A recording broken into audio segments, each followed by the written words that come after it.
Саламатсыздарбы урматтуу телекөрүүчүлөр жана радио угуучулар. Бүгүн биз бак табаты тууралуу кеп козгойбуз. Студиябыздын коногу Борбор Азия Багбандар биримдигинин жетекчиси, эко-активист Абдулла Ташиевич. Ассаламу алейкум, кош келдиңиз. Валейкум ассалам. Мынакей ушул жакын арада эле дээрлик Кыргызстандын жарым аймагынын көпчүлүгүн кыдырып келдиңиздер. Ал иш чарада эмнелер айтылды? Биз бардык Кыргызстандын райондорун кыдырып, бак табат кылып келдик. Бак семинарын ал жерде ушул ыргалдуу багбанчылыкка элди үндөп, мына ошолорго өзүбүздүн тажрыйбабыз менен бөлүшүп, анан сорт тандоо боюнча чоң жумуш жасап келатабыз. Ал жерде бардыгын эле 99% мурунку классикалык бактарды отургузат экен, бирок баягы ыргалдуу багбанчылыкка аябай кызыктарлар көп экен да. Себеби дегенде биз аларга мына дүйнө жүзүндөгү эң жакшы сатыла турган сортторду сунуштадык. Алардын сүрөттөрү менен, алардын мындай мөмөлөрүн көрсөтүп, мындай болот, анан кийин мындай жакшы сатылат деп биз аларга ошол чындыкты айттык. Анан биз аларга мына ушул классикалык бактардын түйшүгү, анан мына ыргалдуу багбанчылыктардын ыңгайлуулугу жөнүндө көптөгөн маалыматтарды бердик. Мисалы, жыл сайын эле ушул багбанчылык тууралуу сөздөр болуп келет да. Мисалы, ар бир районду кыдырып, ошо райондун борборлорунда семинарларды, жолугушууларды уюштуруп келесиздер. Анан жыл сайын окшош эле маалыматтар айтылабы же ар жыл сайын айырмаланып да турабы? Кошумча алымчалар болуп. Биз дагы мындай бир жыл өткөнгө чейин көптөгөн маалыматтар топтойбуз. Мурунку жылкы чогулуштар быйылкыга окшошпойт. Себеби дегенде технология ордунда турбайт, сорттор да ордунда турбайт. Анан дагы бир эмеси маалымат көп болгондуктан алмаштырып айтууга келет. Бирок негизи эле биздин максатыбыз ушул ыргалдуу багбанчылыкты Кыргызстанда дамыктыруу. Ушул көп ушул кишилер ыргалдуу багбанчылыкка өтсө экен деген ушул максатты койгонбуз. Бирок ошону жеткирүүдө ар кандай ыкмаларды колдонобуз. Мисалы үчүн көз менен көрсөтүп жеткизебиз, кулагы менен угузуп жеткизебиз да. Анан Кудайга шүгүр, азыр барсаң жакшы маалыматты алыштыр. YouTube каналда Багбандар биримдиги деген каналыман өтө баягы былтыркы багдабаттын видеосун көрүшкөн да. Ошолордон бизге кайталап айтып берип атышат да, мындай дедиңиз эле, быйыл мындай болуптур деп. Анан кийин ошонун айырмасын түшүндүрүп атабыз. Бирок жакшы, элдин кызыгуусу аябай жакшы. Кудай кааласа, бир аздыр бир убакыттарда, бир 3-4 жылдын ичинде ушу бардык эле ушул ыргалдуу багбанчылыкка өтөт, Кудай кааласа. Жакшы болуп атат. Канчалык деңгээлде жемишин бере баштады? Азыр мисалы кимдердин мисалында буга чейинки сиздердин өткөргөн иш чараңыздардын натыйжасында ошол таасир алып, анан ошол жерди айдап балким багбанчылык менен алектенип, кайсы бир 10 сотук дейбизби, 20 сотук дейбизби, ошондой жерди сиздер айткандай жолдор менен ишке салган кимдер болуп атат? Алыскы региондордон ала турган болсок. Алыскы региондордон ала турган болсок, бардык эле эмелерде, областтарда ыргалдуу багбанчылык бар экен. Кээ-биркилеринде 20 гектар болсо, кээ-биркилеринде 1 гектар. Ушундай да, 1 гектардан көбүрөөк. Анан ушул ыргалдуу багбанчылыктын болуп атканынын дагы бирден бир эмеси баягы тастыктоочу фактор болуп, бул биздин мамлекетке ыргалдуу багбанчылыкка ылайыкташтырылган 106 тамырдагы, эм 9 тамырдагы бир 30дан ашык машина, фура көчөт келет да. Бул миллиондон ашык көчөт, ошолордун бардыгы сатылып, кишилердин колуна таркап атат. Булар деген азыр сорт сыноо эмесин жүргүзүп атышат да. Азыр бир 10ду алып отургузуп көрөлү, бир 20ны алып отургузуп көрөлү, 10 сотикке отургузуп көрөлү. Анан кийин жакшы болсо отургузабыз деп ушу ыргалдуу багбанчылыктын мөмөлөрүн мына былтыры мисалы үчүн бир 400-500 тонна болсо, быйыл болсо 3 эсе 4 эсе көп болот адан, Кудай кааласа. Жакшы. Себеби дегенде бул жерге чейин, бизге чейин, мисалы үчүн 2015-тен бери биз айтып келатсак, Бизге чейин уже эмеден Европадан көчөт ташылып келип атканда, мына Сербия мамлекетинен, Польшадан, Турциядан келип аткан көчөттөр уже отургузулуп, алар деген 3-жылдан түшүмгө киришет да. Бардыгы уже түшүмгө кирип, алар өздөрү мына сатыкка чыгарып аткандар да болуп атат. Анан өзүнүн ушул бала чакасы менен жегени жарап калды да. Жана башында айтпадыңызбы, алгач мисалы сыноо иретинде дагы баштап атат, 5 көчөт 10 көчөт депчи. Эгерде ушул дыйканчылыкты баштайм дегендер болсо, бак дарак менен же болбосо алма багытына дейли, башында канча бак менен көчөт менен баштаса болот? Мисалы дароо эле же 20-30 сотук, 50 сотук же 1 гектар мененби, же алгач тажрыйба алганга чейин биринчи азыраак башташ керекпи? Эми мындай да, бул каражатка байланыштуу. Каражатка байланыштуу. Эгерде каражаты 1 сотикке жетсе, 1 сотиктен баштасын. Эгерде каражаты 100 гектарга жетсе, 100 гектардан баштасын. Бул деген уже сыналган көчөттөр. Сыналган ыкма, бул технология уже Европада колдонбой калды. Алар супер карлик өтүп кеткен. Бизге эми келип атат, полукарлик. Онан биз полукарликтен карлик өтөбүз, карликтен анан супер карлик өтөбүз. Коркпой баштай бериш керек. 100 гектар болсо да коркпой баштай бериш керек. Уже анан көчөт алып атканда эле адашпаш керек, өзү барыш керек. Мисалы үчүн көбүрөөк көчөт алам дегендер ошол Европага, Турцияга барып, өзү ошол жерден көрүп, баягында вне зоны вирусной безопасности деген мындай сертификаты менен тандап, ошол жерден договор составлять этип, кокустан мисалы үчүн куурап калса канча процентин төлөп берет, канча процентке чейин куураганына төлөбөйт, бардыгын соглашение кылып, анан ошону келип отургузса боло берет. Уже сорт уже сыналган сортторду биз сунуштап атабыз ошолорду. Эмне үчүн анда Кыргызстанда дароо эле биз азыр полукарликтен баштап атабыз атпайсызбы? Же карликтен же супер карликтен баштап кетсек болбойт? Эми бул бардыгы биздин мына мамлекетибиздин, мына мамлекетте жашап аткан кишилердин немесинин финансылык абалына эле байланыштуу болуп атат да. Азыр мисалы үчүн жөнөкөй үй бүлө мисалы үчүн 1 миллион сомго той жасап атат да. Биз ошону фактор кылдык дагы 1 миллион сомго той жасай алган үй бүлө 1 миллион сомго бак жасай алат деп ошону расчет немесин эсебин алып, ошого биз полукарлик сунуштап атабыз.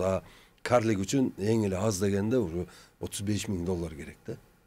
Ошо финансы эле. Эгерде финансы боло турган болсо, карлик эле кылган жакшы да. Карликтей жакшы бак жок өзү. Чындыгында эле стойкаларын коюп, шпалерлерди коюп, зымдарды тартып, капельный системаны коюп, баягындай немени сугат индикаторларын коюп, бардыгын телефонго включать этип туруп, Москвада жүрсө дагы багын башкара берет да, сугара берет. Интернет менен боло берет. Ошондой кылса сонун болмок да. $35,000 деп атпайсызбы? Бул $35,000 мисалы канча жерди камсыз кылат, канча көчөт келет. Андан кийин бул канча убакыттан кийин кайра өзүнүн кеткен каражатын актай баштайт. Актай баштайт да. Биринчиден буга неме алганда тосот, айланасын тосот 1 гектарга. Анан капельный коет. Анан стойка коюп, шпалер тартып, анан 4400 көчөт отургузат. Анан кийин буну баягы эмесин система очищения БСР кылат, баягындай бассейн кылат. Ошол жерден анан баягы фильтр коюп, немеге, ошону контейнер коюп, жанына ошону фильтр коюп, ошого сууну тазалап, баягындай икир-чикирден тазалап, эмеге системага кылып бере турган кылып берет да. Ошонун бардыгына $35,000 акча кетет. Бир уже 4-жылы жылы бак өзүн уже толук актап бүтөт. Себеби деген 4-жылы жылы бул бак эң эле аз дегенде, бир 50 тонна алма берет да. Биринчи, экинчи жылдары канча? Биринчи жылдары ошол 1 гектардан где-то бир 5 тонна алма алат. Экинчи жылы уже 10 тонна болот, үчүнчү жыл 20 тонна, уже 50 тонна чыгып кетет алма. Ар бир алма уже 4-жылы уже 10 килограммдан 15 килограммга чейин алма берет уже. Демек, эгерде ошол 1 гектарга эге турмасак, буюрса 4 жылда өзүн актап, андан кийин толук киреше көтүп уже киреше булагына айланат да. Жакшы. Кыргызстанга мисалы карликтен башкаларды сунуштайсызбы же бул биздин шартка, климатка туура келеби? Эң ыңгайлуусу ушулбу? Эң ыңгайлуусу бул дүйнө жүзүндө признанный көчөттөр да булар. Аны деген башка жакта деле, Америкада деле ушуну отургузат. Германия деле, Польша деле, Турция деле ушул М106 же М9 ушуну отургузат да. Азыр эми супер карликке Турция өтө элек, Америка өтө элек, мына Европада өтүштү. Европада болуп атат супер карлик. Мисалы мындайда айрымдар бак даракка кызыккандар бар, кээ бирлер малина кызыгат, кээ бирлер мал багууга кызыгат. Андан кийин клубника эккендер бар, помидор айдагандар бар. Айтор, мисалы эгерде помидор, малина, клубниканы ала турган болсок, булар бир сезондо жок дегенде эле бир 3-4 жолу түйөт да. Бир сабагынан бир канча, балким бир көчөттөн бир 3-4 килограмм, 5 килограммга чейин алышы мүмкүн бир сезондо. Анан ошолор мага ыңгайлууго деш мүмкүн. Буларга сиздин оюңуз кандай? Мисалы алма эмнеси менен артыкчылык болот? Алманы мен бандай көп сунуштабайт элем. Анан көрөктү гилес, анан дагы эме өрүк, кара өрүк, жүзүм, анар, хурма ушуларды отургузула деп айтат элем. Себеби дегенде биздин мына жакынкы биздин кошунабыз Казакстанда алманы өтө көп отургузуп атышат. Biz alarga konkurensiya azır уже geç kaldık da. Al misal üçün biz alardan 5-6 jıl murun oturguzganыбызda biz alar менен тең тайлаша алат электи. Азыр biz alardan арттабыз. Ошон үчүн сиз айткан ошол карагат, брусника, морошка, клюква, ижемалина, малинанын өзүн, голубика, черника деген ушундай бадалдуулар бар да. Булар Россияда өсөт, өтө суук жерди жакшы көрөт. Бизде ошондой погодасы бар жерлер бар да. Мына ошол мисалы кайсы жерлерге сунуштайсыз?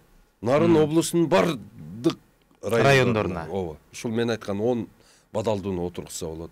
Түп, чаткал, алайку, чоң алай. Ушулар мен айтканды отургузса өтө прибыльный болот эле да булар үчүн. Анан онусуну булар бана бузулуп кетпейт да. Варенье кылып алсак болот. Переработкага аябай жакшы жатат да. Анан мына эртеге баг отургуз деп биз айтып атабыз, элдердин бардыгы алма отургузуп алса баягы чириген алма жыттанган Кыргызстан болуп калбаш үчүн биз деген ошон үчүн департамент садоводство ачкыла деп атабыз да. Багбанчылык департаментин ачып, ошол жерге мына биздин жерлерибиздин бардык анализдерин алып, элдерге эмнени отургузса, кайсы регионго сатса болот, ошонун бардык маркетингин чыгарса болот эле да. Мисалы үчүн түштүк тарапка ошол баткен гилести көп отургузуп, Кытай менен алака кылсак болот да, жакшы кетет. Мына ушул Жалал-Абад облус болсо, ушу Өзбекстан ала турган, Өзбекстанга лайык, мисалы үчүн сиз айткан баягы карагат, ошолорду отургузуп туруп, Өзбекстан менен переработкага ошол жака берсек болот. Мына Казакстанга болсо бул жагыбыз, мына нарын жагыбыз, көл жагыбыз. Ошолор менен алака кыла турган болуп, буну деген отуруп алып бир чоң бир жыйын болуш керек.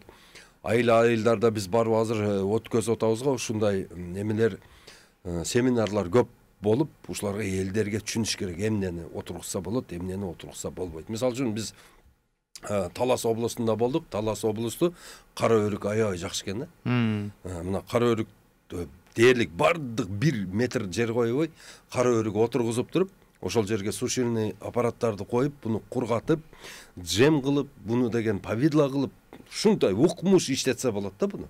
Анан ошол жерге эле дароо эле бир жакшы ушу конфет завод куруш керек да.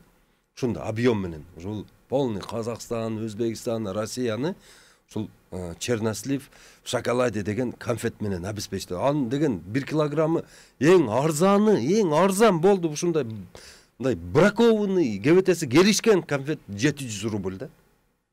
А так жакшылары болсо 1000 рубль 1 килограммы.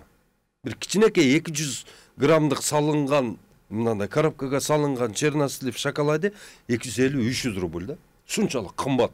А болгону ошол швейцарский шоколадты алып келиш керек. Тетиге биздин сливаны таза кургатып туруп, ошого ороп туруп эле чернослив в шоколаде болду, сатыш керек дүйнө жүзүн. Мына Түрктөр лукум менен ээлеп атат го. Биз дагы ушул өзүбүздүн чернослив шоколад менен ээлесек болот. Бир гана мисалы үчүн азыр карап отурабыз. Производствоны мисалы үчүн көтөрөм деген министр экономиканы мен бул жерде көрбөй атам да. Айыл чарбаны көтөрөм деген мына министр айыл чарбаны да көрбөй атам да. Мына барсаң акимдерди да көрбөй атам, айыл башчыларды да көрбөй атам да. Барсаң эле ушул колдон өтөр, үйгө жетер эле мамиле да. Бир дагы жетекчини көрбөдүм, чтобы отургузуп, дыйкандардын баарын топтоп, мына биздин жерибиз мисалы үчүн фасолду башка мамлекеттер менен алака кылып кымбат сатса болот. Мына биздин кайракы жерлерибиздин баардыгына мисалы үчүн Түркия менен сүйлөшүп туруп, барани нут деген бар. Ошону отургузуп бере турган болсок, мен өз көзүм менен көргөм, 1000 сом бир килосы. Барани нуттун, бизде 100 сом.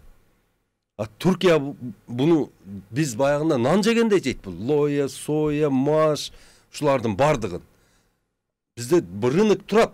Буну организовать эткен бизде чоңдор жок болуп атат да. Шуну деген мындай көздү ачыктай көрүп туруш керек. Министр экономика деген бул алдын ала бар жокту билип туруш керек. Биз ошондой кыракы билген жетекчилерге муктаж болуп атабыз да. Багбанчылыкты кылам деген элдин бардыгы багбанчылык кылам деп атат. Бирок эмнеден аксап атат. Барсаң Парша, Щитовка, Плодожорка, Вишневая муха буларды кыйнаган. Эмеге барсаң, акимчиликке барсаң, ал жерде штат 250 киши отурат, бир агроном жок. Ошол Щитовканы түшүнүп, ошону мынадарын сепсең, же мындай кылып туруп биологический жол менен жок кылсаң, же мындай кылсаң деген айта турган адис жок. Эң чоң эң жаш агроном 50ден өтүптүр уже. Бизде жаш агрономдорду мына кызыктыруучу бир эмелер жок болуп атат да. Тажрыйба менен эле билим жок. Бизде жер бар экен, суу бар экен, ошону жазайм деген эл бар экен, кызыгуу аябай күчтүү болуп атат. Азыр бардык эле жерибизди биз бак кылып туруп, мындай тез өнүгүп кетсек болот да. Ушунун бардыгын кыла турган бизде мына кадр жок болуп атат. Кадр маселесине келсең эле, баягы бажасын коюп койгон, тагасын коюп койгон, жээнин алып келип алган, мындай баягы трайбализм, аны азыр ротация кылабыз деп атат. Аны койсо мындай да, айтып коеюн да, коррупционерлер любой жерде выход табат да, ал жерден дагы жей турган жолун таап алат. Ротациянын кереги жок бизге. Азыр бизге полностью иллюстрация керек. Баягы айыл чарбанын бир кишисин койбой кетириш керек. Бардык структураларды тазалап туруп, анын ордуна иштей турган жакшы жаңы кадрларды алып келиш керек.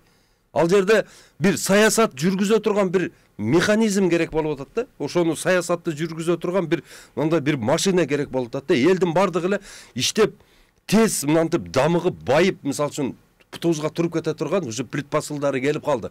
Болгону эле ушуну элге туура багытты берип туруп, саясатты жакшы жүргүзө турган болсо, биздикилер жасап кетет. Аны мисалы үчүн мен айтып атам да, мына барсаң эле бардыгында эле көйгөйдө инем, көчөт жок. Көчөт Өзбекстан менен Тажикстандан да бизде өзүбүздөн келип атат. Ал көчөттөр жарабайт уже. Аны деген отургузгандан көрөктө, андан көрөктө отургузбай эле койгон жакшы. Жакшы көчөттү жасап бергени бизге деген ага каражат жок болуп атат. Мына биз элге көчөттү жакшысын чыгарып берип, арзан баада берип, мына ошол мыйзамдарды өзгөртүп, мына мисалы үчүн сен бага отургузсаң, сен багыңы бирөөнүн малы келип жеп кете турган болсо, сен ага эч нерсе кыла албайсың. Ал бакты 4 жылдыкпы, 5 жылдыкпы анын мээнети кетти. Ан деген мыйзам менен аны коргош керек. Анан бөлө турган мезгил келди. Баягы кебирки айылдарда 30 эле 40 уй, дагы бир 100 кой бар, ошону деп элдер бардыгы эмне кылып атат? Ограждение коюп атат. 1 гектар жерди тосуш үчүн $2000 акча кетип атат. Ошол 100 уй менен ошол бир 400 кой үчүн ошондой ошол жерде бир 1000 гектар жер болсо, ошол жерге $2 миллион коротуп ошону тосуп атышат да. Бул деген экономически это нецелесообразно. Буну деген айтыш керек, малыңды давай жогот, сен дагы баг отургуз, мал зона, баг зона кылып бөлүп туруп ошентип иштете турган мезгил келди.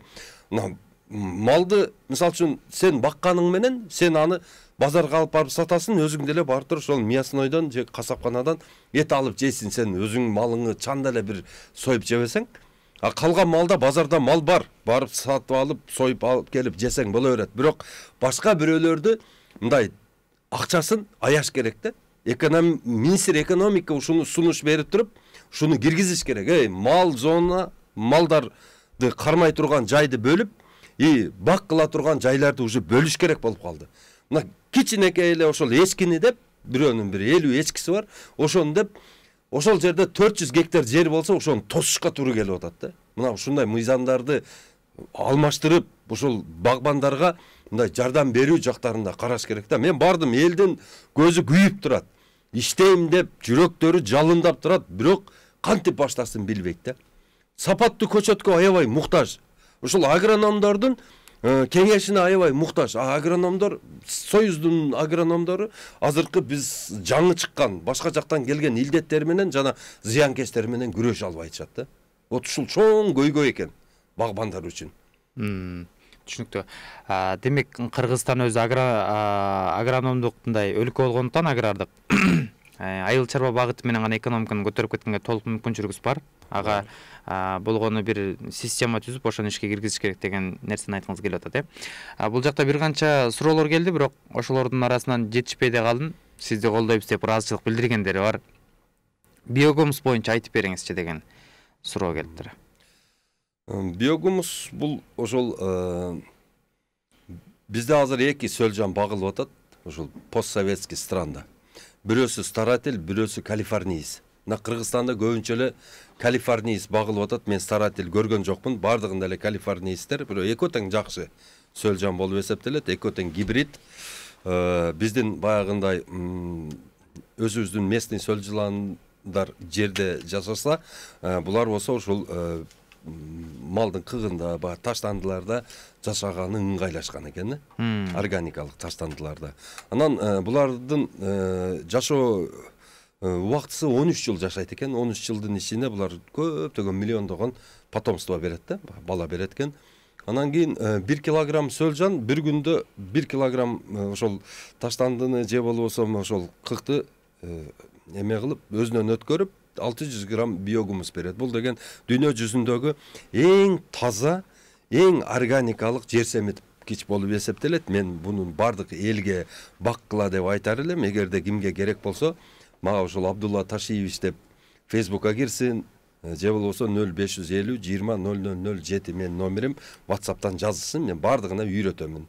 Бул деген мындай Кыргызстанды туңгуюктан чыгара турган бир программа кылсак болот да буну менен. Азыр дүйнө жүзүндө өзүңүздөр көрдүңүздөр, пандемия болду, элдин бардыгы ооруду. Азыр бардыгы таза азык издеп калды да. Таза азык. Эмне үчүн? Иммунитетти көтөрүш үчүн. Иммунитетти мисалы үчүн баягы химиялык азот, селитра, дагы мочевина бирдеме менен бышкан мөмө жемиштер көтөрө албайт. Алар деген тескерисинче адамды оорутат. Азыр ушудан биз пайдаланып, мына органикалык аймактарды түзүп туруп, өтө жакшы иштерди кылсак болот да. Бул жерде азыр буга чейин мисалы үчүн органиканы кыймылдатам деген Айдар Алиев деген киши бар. Мына Бермет деген Турсуналиева, Турсунбаева деген дагы бир кызыбыз бар. Немеде Баткенде ушул Турсунали деген акебиз бар. Мынакта болсо департаментти жетектеген эме Жанара Бакирова деген кызыбыз бар. Булардын бардыгы өтө алтынга тете, өтө жакшы адамдар булар. Булар бизди ден соолугубуздун коргоочулары. Буларга деген биз жардам беришибиз керек. Мына ушулар бизди органикалык тамак аш менен камсыз кылам деп жан үрөп жүрөт да. Мисалы үчүн азыр больницаны көрүп атасыз. Больницага эбегейсиз акчаларды салып атат. Барсаңыздар дүйнө жүзүндөгү баягы табылбаган дарылардын бардыгын аптекалар, не маны бар, дан башкасы бар жок алып келип атат. Булар бизди деген ушундай үйрөтүп койду да ушуга. Бул бизнес, чоң бизнес, оруйбуз, жейбиз, дарыны жейбиз, булар көп сатат, будан көптөгөн миллиондогон кирешелерди көрөт. Булар ошол врачтар, ошол аптекарлар булардын ошо ооруп калгандан кийинкиси менен күрөшүп атса, мына ушул активисттер болсо ооруганга чейин ушул кишилерди оорутпай сактап калганы булардын аракети өтө күч. Мен ушуларга таазим этет элем, ушундай адамдар бизде көбөйсүн. Анан кийин мына өзүбүздүн чакан гана 2 сотик, 5 сотик огородубузга сөзсүз түрдө биогумус таап келтирип, биогумус менен өстүрүп балдарга жедириш керек. Ошол балдардын акылы тетик болот. Ошол балдар психологически уравновешенный болот. Ошол балдардын каны таза болот. Мына ошолордон Кыргызстанды мына азыркы туңгуюктан алып чыга турган батырлар чыгат. Мына ушуга биз өзүбүздү тазалашыбыз керек. Эгерде мына менин сунушумду кабыл алып, мына ушул өкмөт жетекчилери бардык вет аптекаларды, агро аптекаларды текшерип чыгыш керек. Бизге зыян бере турган Кытайдын өтө уулуу заттарын сатып атышат да. Карате, скор, тайфун деген аларды уже башка дүйнө пайдаланбай койгон, бирок биздин магазиндерде толуп турат да. Мына ошолорду сатканы уруксатты токтотуш керек. Анан кийин мына ушул жерлерде мына ушул акимчиликтерди жоюп, айыл башчыларды жоюп, губернаторларды жоюп туруп, анын ордуна ТЭЦ коюш керек да. Мына ушул дыйкандарды обслуживать эте турган станциялар болуш керек да. Мына ошол жерде барып, мисалы үчүн сиз айттыңыз, менин багым бар, биз көчөбүз менен силерге заказ беребиз, бизди келип дарылап бергиле. Бүткүл көчөнүн, мисалы үчүн бир даракты 5 сомдон же 3 сомдон, 10 сомдон дарылап, ошондой көрсөтпөсө, бизди курт жеп коет жакында. Курт жеп коет, биз дары менен ушул уулап өзүбүздү да жок кылабыз, жерибизди да жок кылабыз, ушундай кылып бара турган болсок. Анан кийин бизде мамлекеттүүлүгүбүздү да жоготобуз да. Себеби дегенде азыркы кылып аткан мындай азыркы башкаруу системасы такыр өзгөрүш керек. Өзгөрбөй турган болсо, биз мурдагы эле жолдо барайтабыз да. 30 жыл мурун түзүлгөн Акаевдин кезиндеги жолдон эле барайтабыз да. Губернатор, акимчилик эме бардык ошол айыл башчылардан башталат. Мен айтар элем, айыл башчы дагы агроном болсун. Губернатор дагы керек болсо агроном болсун. Ошол жерде депутаттар дагы агроном болсун. Себеби дегенде биз 70% айылда жашагандыгы үчүн биздин элдин. Алар деген юристке муктаж эмес анча. Же да программистке муктаж эмес. Алардын эң муктаждыгы бул мал чарбачылыгын түшүнгөн адистерде, жана ушул айыл чарбаны билген адистерде муктаж. Бир чоң айылда, мисалы үчүн, барсаң бир эле киши билет, калгандары башка эмен мугалимдер же да бирөөлөр келип отуруп алгандагы айыл чарбага такыр пайдасы жок алардынчы. Мен айтар элем, эгерде ушундай болсо, конституцияга дагы киргизиш керек. Керек болсо айылга иштейм десең, агрономдукту бүтүп келип туруп, анан карьера кылгын деп. Мына мен шуну сунуштайт элем да. 50 сотук жерге бак айдадым эле, тоссок деле мал бузуп кетип жатат. Сиздин айткандарыңызды колдойбуз дейт. Бул ушул жана сиз жогоруда белгилеген маселелердин бирине туш болгон инсандардан окшойт. Анан бактарды, көчөттөрдү кайдан алабыз деген дагы суроо келген болчу да, сиз жогоруда айтпадыңызбы, азыр сапаттуу көчөттү дагы алыш кыйын болуп калды депчи. Эми азыр бизге Турциядан келип атат. Анан Польшадан келип атат. Именно Польша, анан Турциянын көчөттөрүн алганы мен сунуштайт элем. Себеби дегенде буларда вне зоны о вирусной безопасности деген сертификат бар. Бул сертификат эмнени обеспечить этет? Бул сертификат щитовкага каршы иммунитети бар, паршага жана кара күйүк, бактериальный ожогко каршы эмеси бар деген түшүнүк да. Эми азыр биздин багбандар, баягы жаңы баштагандар түшүнбөй эле эме менен баягы сапатсыз эле көчөттү отургузуп алды да. Мисалы үчүн мен сапатсыз көчөт менен багбанчылык баштадым. Ошону 150 сомго алып. Сиз сапаттуу көчөт менен баштадыңыз да, 300 сомго алып. Экөөбүз баштадык. Баштаганда эле чу дегенде эле меники орой баштайт, мен аны дарылай баштадым. 160 сом, 170, 180, 100 ошентип туруп 300гө барат уже 3-4 жылы менин көчөтүм себестоимости. Бирок мен дагы түшүм алыш үчүн дагы 3 жыл күтүшүм керек. Меники уже 450 сомго чыгып кетет. Сиз сапаттуу менен баштадыңыз, эч кандай расходуңуз жок, астына эле удобрение берип атасыз биологический. Болду. Системный дарыларыңызды сээп коесуз эмеге каршы. Сиздики мисалы үчүн бир 350гө көтөрүлөт да, уже 3-жылдан сиз түшүм ала баштайсыз. Ал түшүмүңүздү дүйнө жүзү тааныйт. Мисалы үчүн баягы мөмө жемиш саткан адамдар, баягындай обменникте отурган адамдардай валютаны тааныгандай эле, долларды, евроны тааныгандай эле, мөмө жемиш саткандар ошо Red Chief, Golden Delicious, Granny Smith, Angelino, Stanley ушунун бардыгын тааныйт да.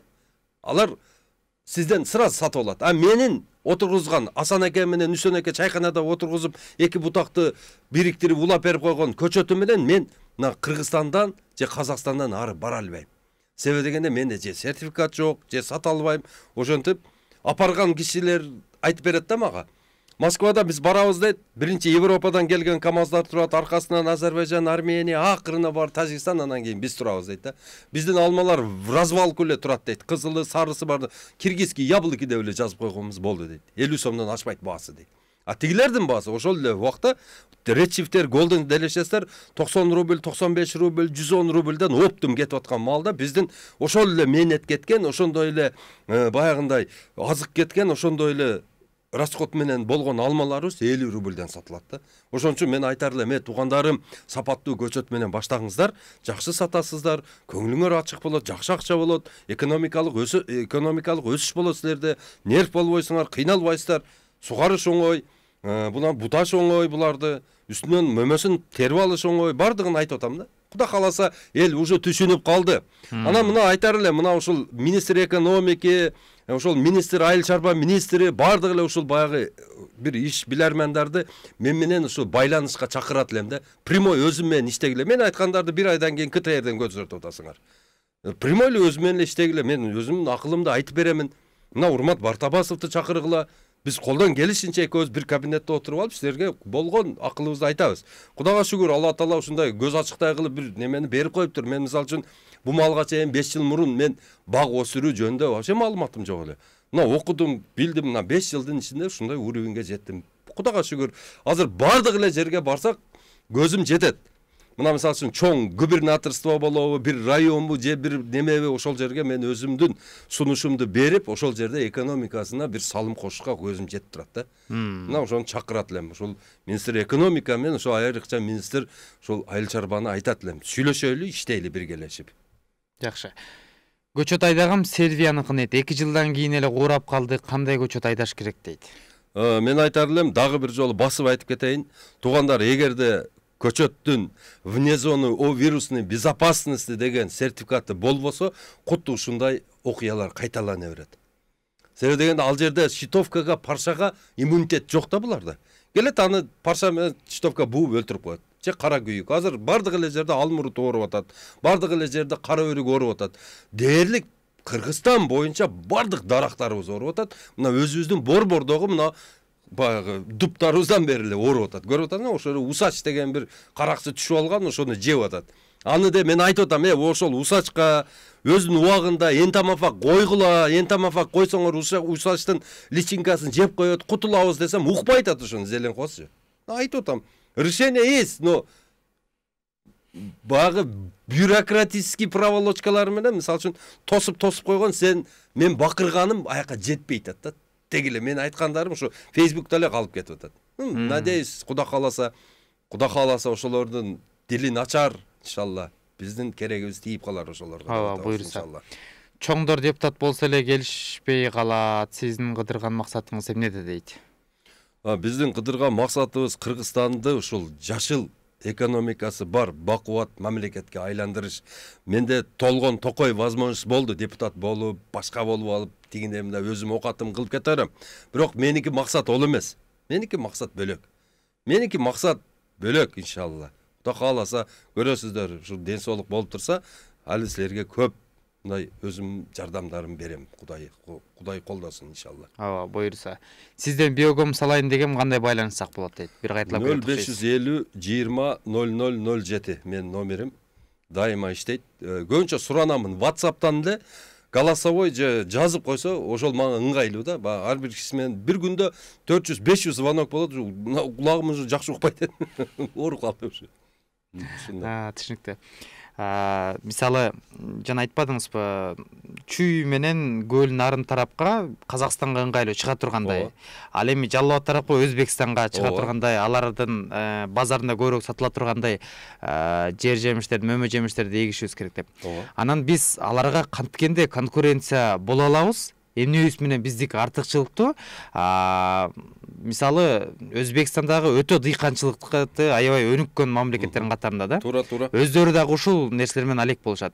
Анан биздин товарлар, өндүрүштөр өтпөй калбайбы деген коркунуч. Эми айтып коеюн, туугандарым, эгерде астынан биогумус менен багып, үстүн энтомофаг менен тазалап, биз органика кылып чыгара турган болсок, биздин товарлар дайыма өтөт. Ушул учурда Өзбекстан өзүнүн алмасын 40 рубльден 30 рубльден Россияга өткөрөт дагы. Биздин ошол Нокаттын алмасы, Чаткалдын алмалары, ошол эле Исфананын алмалары, Карабактын алмалары азыр Ташкенттин базарында 1 килограммы 200 сомдон сатылып атат. 200 сомдон сатылат. Биздин карагаттын вареньясы балдын басында кетет Өзбекстанга. Өзбекстан, Түркменистан, Иран, Ирак кете берет дальше. Биз коркпой отургузушубуз керек. Бирок шундай планировка кылыш керек. 5-4 мамлекетке расчет алышыбыз керек да. Анан Подгорье, тоонун астын бак кылыш керек. Берки өзүбүздүн түзөңкү жерлерибизде Тойтка, өзүбүздүн Данга, анан Жашылчага коюп коюшубуз керек. Тоону азыр ушул тапта биз ушул учурда азыр 1 миллион 300 миң гектар жер иштетип атабыз да. Бар өзү реестрде турганы 1 миллион 300 миң, бирок ошонун 600 миң гектары багара. Кайракы жерге бара элегибизге 30 жыл болуптур. Одан сырткары ошол айткан 700 миң сугат жердин тең жарымында клевер, экспорцет, анан кийин эме турат. Багында люцерна турат. Көп жылдык багында чөптөрдү мал үчүн отургузганбыз. Ровно 350 миң эле гектар жерде биз азыр дыйканчылыгыбызда, багбанчылыгыбызда, бакчаводстводагы ошол жерде болуп атат да. Иштелбей турган азыр мына эффективно иштете турган 1 миллион дагы гектар жерибиз бар. Biz ошону иштеткенде, биз ошону айтып атабыз, ошону иштетели. Ошону иштете турган болсок, биз экономикалык кризистен чыгабыз деп айтып атам да. Мына азыр эгерде ошо 1 миллион гектар жерге баг отургузуп ала турган болсок, ошол жерге 1,5 миллиард көчөт батат. Дарак. 4-жыл, 5-жылдан баштап ошол жерден биз прибыль ала баштайбыз. Ар бир дарактан $3 эле алганда ошо 4,5 миллиард прибыль болот. $10 ала турган болсок, биз өзү байып эле жатып калабыз ал жерде. Эч кандай проблема болбой калат кыргыз үчүн акча табыш.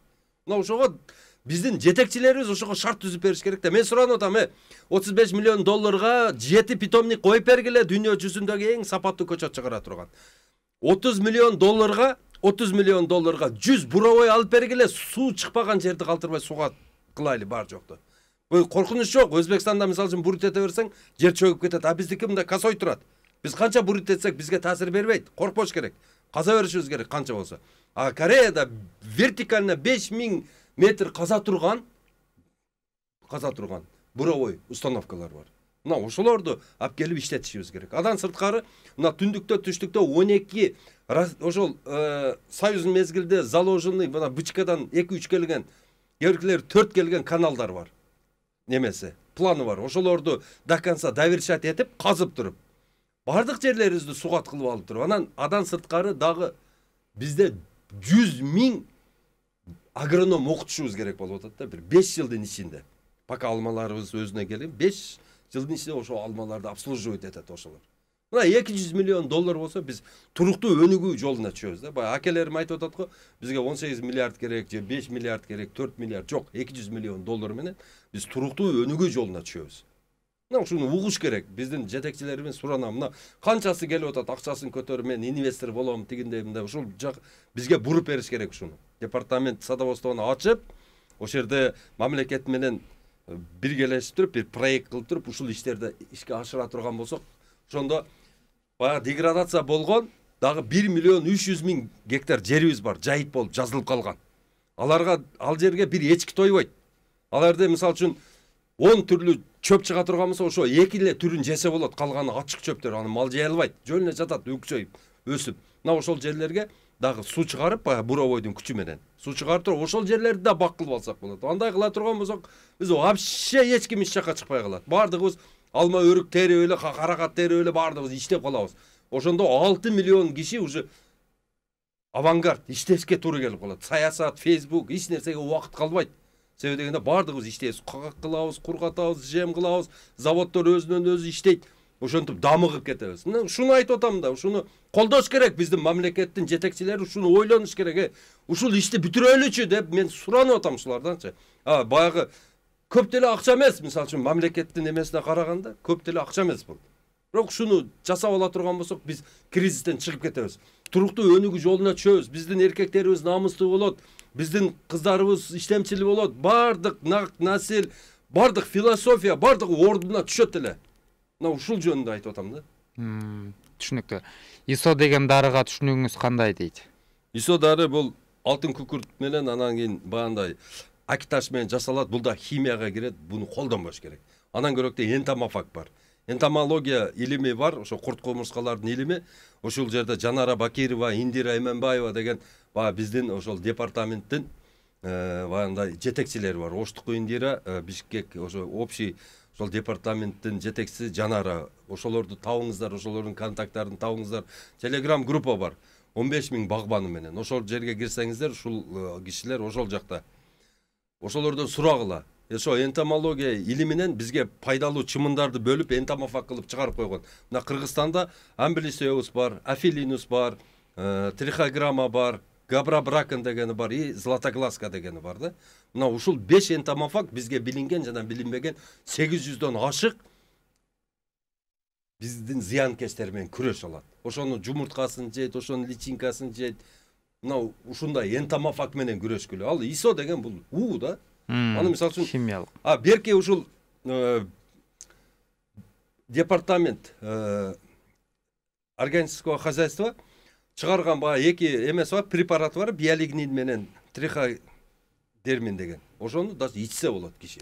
Ол таза органика да. Мына азыр бардыгы эле будай айдайт да азыр. Будай айдайт, анан будайды малга гана, жемге гана иштетет да. А будайды биз өзүбүз жеш үчүн не кылыш керек? Ошо триходермин менен биолигинди иштете турган болсо, клейковинасын 60га чейин жогорулатат. Ушу навайынан жаба турган ун чыгат ошодон. Арпаныкын да жогорулатат клейковина. Жемдүү жүгөрүн да ошо менен обработка кылыш керек. Аны түшүнбөйт да, onu айта турган бир адис керек да. Onu деген байма-бай үйүнө барып айтыш керек да бунучу. Дыйканга жеткириш керек да. Дыйкандын убактысы жок. Мисалы үчүн дыйкандын ошо иштеп аткан жерине барып түшүндүрүш керек. Мындай деп. Onun үчүн штатты көбөйтүш керек. Мына департамент сельского хозяйства, ошол департамент органического хозяйства штатты көбөйтүш керек. Мен айтар элем ошо айыл чарба министрлигине. Бир эле ошо Араван районунда 9000 баягындай кичи ичкер баягындай жер бөлүнүп тур да. 9000 ошондой жер бөлүштүргөндө ошондой экен. Ошолордун ар бири 5000 эле сомдон азот, селитра, пестицид, гербицид ала турган болсо 45 миллион сом бир эле райондон чыгып кетет экен да. Бул 5000 сомдо деген. Ал жерде алар айтат, эң аз алганда 30 000, 40 000ден алабыз. Эбегейсиз миллиардтар чыгып кетет. Ошол эле кезде баягы биздин өзүбүздүн багып аткан малдарыбыздын эмелери, кыктары бош эле жатат да, ар жерде мусор болуп. Мына ошону саясатты жүргүзүп туруп, мына жылдан жылга азотту чектеш керек, пестицид, гербицидтерди жылдан жылга кыскартып акыры жок кылып бериш керек да. Мына ушуну сунуштар эле. Бул түшүнбөйбү? Химизация ол Союз мезгилинде келип калды, буну бекем кармап алдык. Азыр дүйнө жүзү жерин тазалай албай атат, а биздин таза жерибизди биз булга албай кыйналып атабыз. Саламатсызбы, биздин жер кайрак таштак болот, ушундай жерге өрүк тиксе болобу, дагы эмне кылса болот дейт. Кайрак, таштак жерлердин бардыгына суу чыгарыш керек. Бул поликарлик деген 106 подвойдогу М9дагы подвойдогу көчөттөр суусуз болбойт. Анын үчүн же скважина казыш керек, же болбосо ошол жерге БСР кылып туруп ошо машина менен барып сугарыш керек да. Башка эмеси түрү жок. Фисташка деле, бадам деле суу ичет. Аябай сууну жакшы көрөт. Биз сунуштап аткан тамырлар. 25 сотук жери бар, аксыздан болом канча көчөт батат дейт. 25 соттук жерге ар бир сотигине поликарликтен 17ден батат. Эгерде алма, алмурут же кара өрүк отургузса, а эгерде кокон гилес отургуза турган болсо, баткен гилес 14дөн батат. Ар бир сотигине. Саламатсыңарбы, көк таш алмага колдонсо болобу дейт. Ооба, көк ташты бул медный купорозду айтып атат. Медный купорозду колдонсо болот. Бул баягы жездин неме тузу да. Жезден чыгарылган туз, аны колдонсо болот. Бирок өзүнүн нормасынан ашырбаш керек. Бул баягы учуп кете турган дары болот. Бирок бир ошол караш керек, нормасынан ашырбаш керек. Мына азыр түшүнбөгөнчүлүктөн бир эле мисалын келтирейин. Мына мисал үчүн азыр дарактарды барып туруп көбү мындай катар бутакка мындай тизилип отуруп алган кара бир эмелер бар да. Ошону мына колуң менен сыдырып көрсөң, колуң кан болуп калат да. Бул эме деп коет, кровяная тля деп коет да. А кровяная тляны адамдар кетире албай 10 000 сом, 100 000 сом деп дары чачат жылыга, бирок кетпейт. Ага деген ошол биофабриканын афилинус деген бир эле ошол энтомофагын апарып койсо 1000 жылга жок болуп кетет. Мына решение. Айтсаң укпайт. Шуну кылыш керек да. Шуну угуш керек. Нарын жака келесизби дейт. Ошол программаңызды айтып койсоңуз, кайсы күндөр барасыз? Кудай кааласа, ошол мына немеде Кара Балтада 1 мартта болот, анан Кайындыда 2 март, 2 мартта Беловодскийде, анан 3 март, по-моему, ошол Сокулук ошентип келе беребиз дагы, анан немеге Кочкорго 15 мартта барып калабыз. Кочкорго бардык эле райондорго барабыз, сөзсүз барабыз. Келиңиздер туугандар, өзүңөрдүн ошо бак боюнча мындай кызыктырган суроолору болсо бериңиздер. Мына өзүңөрдүн ошол жер адисиңер, департаментиңерден сурагыла. Абдулла Ташиевич качан келет деп бардыгына кат жолдогонбуз. Кат жолдонгон. Биз барабыз деп өзүбүздүн Борбор Азия багбандар биримдигинин ассоциациянын атынан кат жолдогонбуз бардыгына. Явканы обеспечить этип бергиле, кишилерге жеткиргиле деп. Эми көбүнчө эле баягы соцсетте отургандар өздөрү келип атат. Сөз дегенде Facebook бар, WhatsApp бар, Telegramда отургандар келип атат. Простой телефон көтөргөн кишилерди булар өздөрү чакырып бериш керек да, айыл-майыл келе атат деп. Мына баягы ким ушуну угуп калган болсо, туугандар, мына ушул эфирден кийин мен эмени расписанияны ошол Facebook баракчама жүктөймүн. Абдулла Ташиевич деп Facebook баракчама кирип, ошол жерден окуп, сөзсүз келиңиздер туугандар. Колдон келишинче өзүбүздүн насаттарды силерге айтып түшүндүрүп беребиз. Рахмат. Баткендин көчөтүн тиксек кандай болот, түшүнүк бересиз, кандай түшүнүк бересиз дейт. Туугандар, Баткендикин дагы, Көлдүкүн дагы, Кыргызстанда сапаттуу көчөт өтө аз, ошо Коноваловдо гана бар, азыраак. Калган көчөттөргө мен айтар элем, туугандар, отургузбагыла. Анан көрөктө ошол сапатсыз 100 көчөт отургузгандан көрөктө сапаттуу 10 көчөт отургузула, мына ошолдон силер раатын көрөсүздөр. Карагаттын көчөтүн кайдан алсам болот дейт. Карагаттын көчөтүн ошо Тисел, Тибел деген сорту бар, ошо Жетөгүздө Аскар Сулайманов деген акебиз бар, ошол сатып атат. Польский сорттор, ошону алсаңыздар болот. Кайрак жерге ак топурак жаңгак эксе болобу дейт. Ак турпак. Туугандар, бардык эле дарактарды отургузганда бирге бир түбүн 1,5 кылып казып алып туруп, топуракты ээлеп, таштардан тазалап туруп, 30 эле пайыз коесуздар, калганын тоонун тупурагына алып келип коюңуздар. Мына ошол тоонун тупурагына, өзүнүн тупурагынан 30% аралаштырып, ошол жерди толтуруп, анан ошол жерге отургузгула. Бул деген 25 жыл жашайт. Эң аз жашаганда алма. Гилес болсо, Баткен гилес болсо 50 жыл жашайт. Жаңгак болсо бир 100-200 жашайт. Ошол жерде. Ошого местасын даярдагыла. Кичинекей экскаватор бар го. Ошон менен барып, чийип эмени карта кылып, ошону каздырып, ошентип отургузгула. Жөн эле баягы калпактай кылып эле, биздикилер калпакча кылып эле. Кичине казып эле. Эптеп тамыры. Биз курап калгандар биз казып көрүп атабыз. Жанагы тамыр тияка кете албай, уже мындай чырмашып, момундай болуп туруп кургап калып атат да. Мына элге түшүндүрүп иштерин жүргүзүш керек. Мына ошон үчүн айтам, бизге bir айылга 40 депутаттын не кереги бар? Bir айылга 40 агроном керек. Мына ошолор пайда берет. Анайды улакчылар же бир кафеси бар же бир базарком бир нерселер бардыгы не болуп алат? Айыл өкмөт болуп алат. Же болосом ошо айылга депутат болуп алат, бирок пайдасынан зыяны көп. Олар не кылат? Кечке көзү кызарып эле, кай жерде жер бар экен ошону сата койсок деп эле кечке ошону пикир кылып эле отурушат да. Ошондойлор да бар да. Агроном керек да бизге. Агроном эл деген тажрыйба менен билимге муктаж экен. Эл жасайм деп атат, бирок ага агрономия жок. Мына мен айтар элем да, мына Кыргызстанда 60 жогорку окуу жай бар экен. Ошонун жок дегенде 40-ын агрономия жасаш керек. Себеби дегенде 70% эл тиякта жашап атпайбы айылда.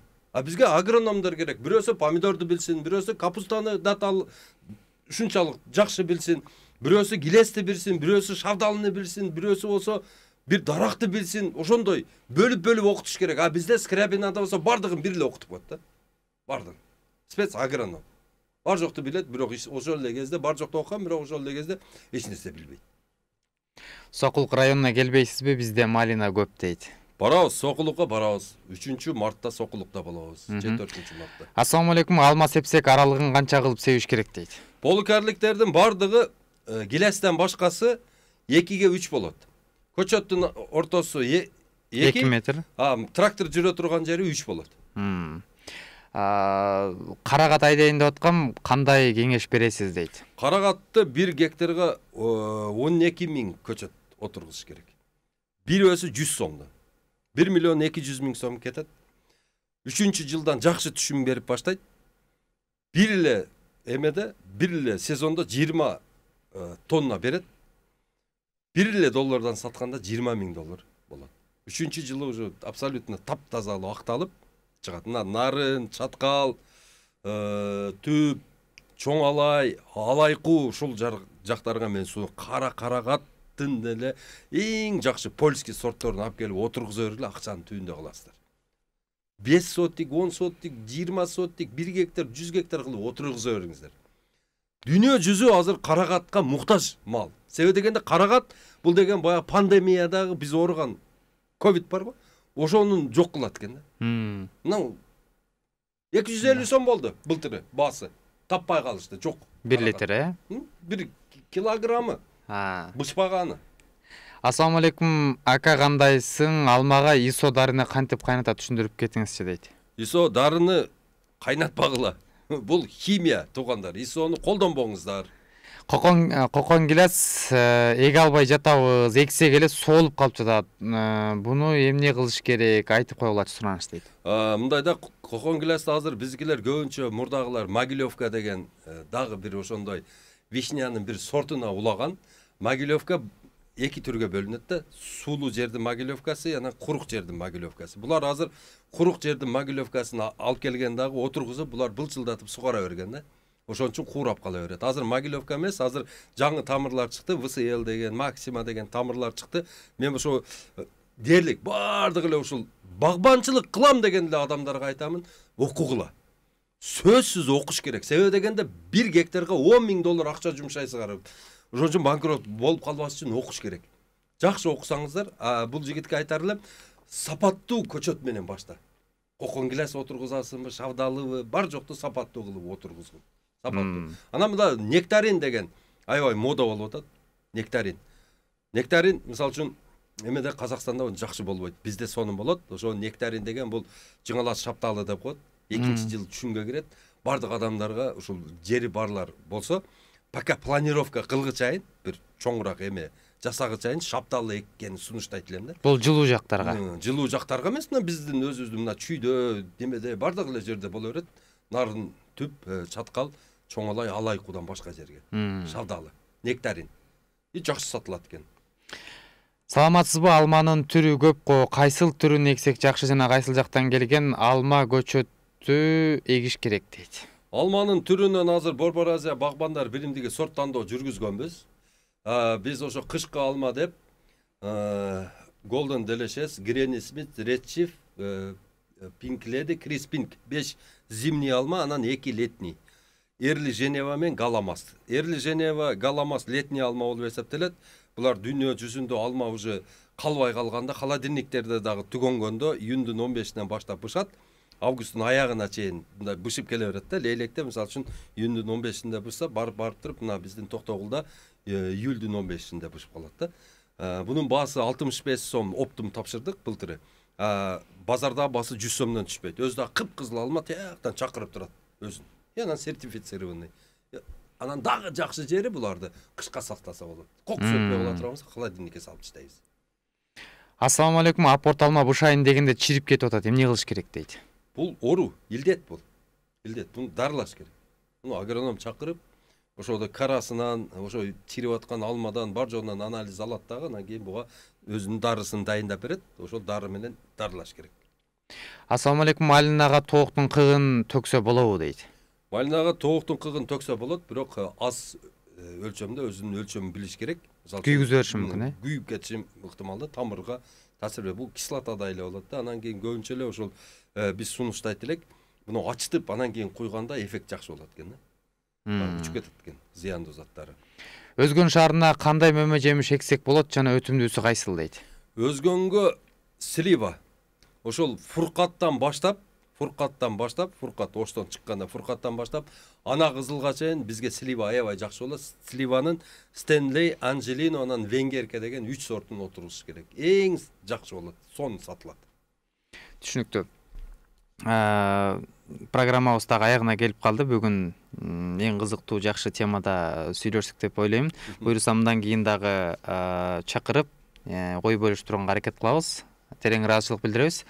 Ишиңизге ийгилик, калган бактабатыңыз дагы ийгиликтүү улансын. Рахмат. Бардыгыңыздарды бактабатка чакырамын. Рахмат.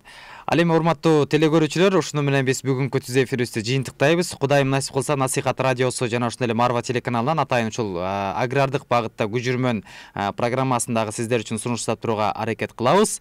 Бүгүнкү программаны мен Таалай Мамбетов алып бардым. Студиябыздын коногу Борбор Азия багбандар биримдигинин жетекчиси, эко-активист Абдулла Ташиевич болду. Кайрадан эфир аркылуу көрүшкөнчө жакшы туруңуздар.